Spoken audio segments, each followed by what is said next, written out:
બળવંતભાઈએ 28 લાડવા ઉપાડી લીધા.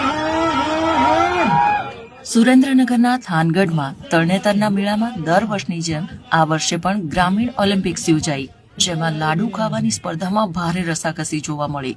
છેલ્લા 11 વર્ષથી પહેલા નંબરે આવતા માવજીભાઈ એટલે કે માવજી દાદા પણ પંગતમાં લાડવા ખાતા જોવા મળ્યા. જો કે આ વખતે માવજી દાદાને બીજા સ્પર્ધકોએ બરાબર ટક્કર આપી. પહેલા નંબરે આવવા માટે છેલ્લા 3 સ્પર્ધકો વચ્ચે કટોકટીની સ્પર્ધા થઈ હતી અને છેલ્લે વિંછિયા તાલુકાના ઓરી ગામના બળવંતભાઈ રાઘવાણી 30 મિનિટમાં 30 લાડુ ખાઈને વિજેતા બન્યા હતા. બળવંતભાઈ રાઘવાણીને 2000 રૂપિયાનો રોકડ પુરસ્કાર. પહેલો નંબર. તો જૂનાગઢના ચંદુભાઈ જાડેજા 29 લાડુ ખાઈને બીજા ક્રમે રહ્યા, જ્યારે માવજીભાઈ 28 લાડુ ખાઈને ત્રીજા નંબરે રહ્યા. બળવંતભાઈ છે 30 લાડવા ખાધેલા છે.